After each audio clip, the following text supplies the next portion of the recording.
Good morning प्यारे बच्चों, मैं हूं आपके एजुकेटर पूर्णिमा और हम करेंगे वर्कशीट नंबर 57। सब्जेक्ट आपका इंग्लिश है, क्लास आपकी 10th है और डेट है 24 नवंबर। Writing skill. The given pie chart show the main reason why agriculture land become less productive. तो आप लोगों को ये समझ में आ गया होगा अभी कि हमारा टॉपिक क्या है, किस चीज़ पे आपको अपना राइटिंग स्किल दिखाना है, किस चीज़ पे आपको अपना ये लिखना है। ठीक है, तो यहाँ पे ना टेबल जैसे ये पाई चार्ट दिया हुआ है और नीचे टेबल भी दी हुई है। The table show how this cause affected. यहाँ पे pie chart show main reason बता रहा है, ये मेन रीजंस बता रहा है। ठीक है, कि भाई क्यों जो है जो एग्रीकल्चर लैंड है वो कम प्रोडक्टिव होती जा रही है। फिर टेबल शो करती है, जो नीचे टेबल बना रखी है वो ये शो कर रही है कि ये जो रीजंस हैं, 3 अफेक्टेड रीजन दिए हैं 1990 के टाइम के। तो यहाँ पे main feature make the comparison, write an analytic paragraph by summarising the information. यानी कि आपको थोड़ा सा इंफॉर्मेशन को यूज़ करते हुए पैराग्राफ, सॉरी ये आपका वेट, यूज़ करते हुए पैराग्राफ आपको लिखना है। तो यहाँ पे देखिए cause of the world wide, पहले आपको थोड़ा सा ध्यान से एक बार देख लेना है। कोज यहाँ पे देखो ओवर ग्रेजिंग का 35% है, तो हम लिख सकते हैं इसको कि ये लार्जेस्ट है पहले। फिर ये सेकंड लार्जेस्ट, ये डिफॉरेस्टेशन जो है सेकंड लार्जेस्ट है, ये थर्ड है और ये फोर्थ है। तो ये फोर्थ वाला हम लिखे ना लिखे अवॉइड कर सकते हैं।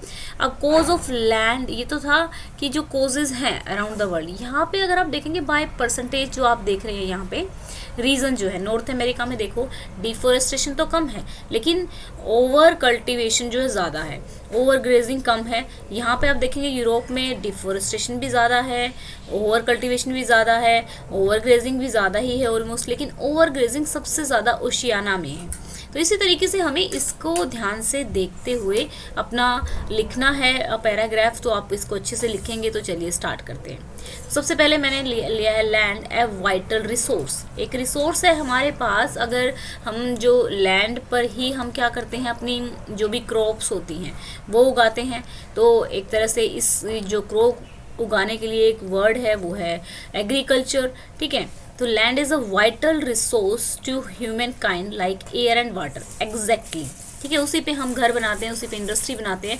सारा वर्क जो हम करते हैं, सारा वर्क जो करते हैं हम किस पे करते हैं, लैंड पर ही करते हैं। तो लैंड डिग्रेडेशन का पहले तो मतलब क्यों हो क्या रहा है यहाँ पे जो टॉपिक है। तो जब भी आपको जो भी टॉपिक दिया जाता है ना, सबसे पहले उसी को थोड़ा सा एक्सप्लेन कर दो। यहाँ पे बात किस चीज़ की हो रही है, लैंड डिग्रेडेशन की हो रही है।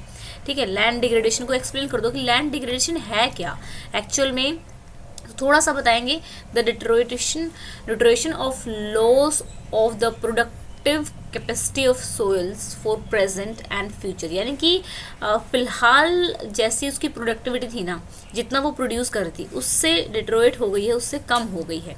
ठीक है, या ये वर्ड नहीं लिखना तो सिंपली आप लिख देंगे loss of the productive capacity of soil. ठीक है, is a global challenge, definitely पूरी दुनिया के लिए चैलेंज है। That affect everyone through food insecurity. अब आप कहोगे कि मैम लैंड डिग्रेडेशन और फूड इनसिक्योरिटी, लैंड का डायरेक्ट रिलेशन है किससे, फूड से, क्योंकि खाना वहीं पर उगता है। और अगर फूड कम होगा तो फूड के प्राइसेस ज़्यादा होंगे श्योरली, क्लाइमेट चेंज होगा, एनवायरमेंटल हैजार्ड्स होंगी, लॉस ऑफ बायोडाइवर्सिटी होगा।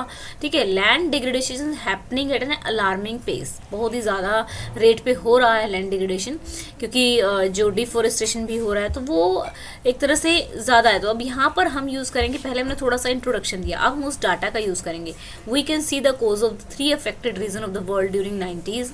Overgrazing is the largest factor of land degradation that contribute to up to 35% of degradation of land. The second largest contributor was deforestation. Third is over cultivation. But these factors vary from region to region. क्यों लिखी मैंने ये line, very क्यों कर रहे हैं, क्योंकि जो सेकंड टेबल है उसमें डिफरेंट दिया हुआ है। Like deforestation is highest in Europe, that is 9.8%, whereas overgrazing is highest in Oceania region. Overall highest degraded land is found in Europe. तो जो हाईएस्ट है वो यूरोप में पाई गई थी। तो यहाँ पे देखिए ग्लोबल, तो अब हम क्या करेंगे, ये तो हमने डाटा का यहाँ पर एक एनालिटिक तौर पर हमने इसको यूज़ कर लिया है। हमने सबसे पहले बताया कि होता क्या है, तो हमने इंट्रो दिया, जो मैं आपको बोलती हूँ इंट्रोडक्शन हो गया। फिर यहाँ पे जो डाटा दिया हुआ था उसको एनालिटिकली हमने यूज़ कर लिया कि भी लार्जेस्ट ये है और रीजन टू रीजन वेरी करता है। और लास्ट में फिर हमें लिखना ही होता है कि हमें इस चीज़ को, ये प्रॉब्लम है तो उसका सोल्यूशन तो फाइंड करना ही है। ग्लोबल एक्शन चाहिए इसके लिए, क्वालिटी ऑफ लैंड को इम्प्रूव करने के लिए, क्योंकि जो लिवलीहुड है, जो आजीविका है, जो जीने का साधन है, वो जो गांव के लोग हैं, रूरल लोग हैं, तो उनका तो एग्रीकल्चर से ही सब कुछ आता है। The land is the main natural resource, it should be properly taken care. तो ये लास्ट में हमने बस ऐसे लिख दिया। स्टूडेंट्स, आप चैनल को सब्सक्राइब कर सकते हैं, वीडियोस को शेयर कर सकते हैं। तो thank you, have a nice day, may God bless.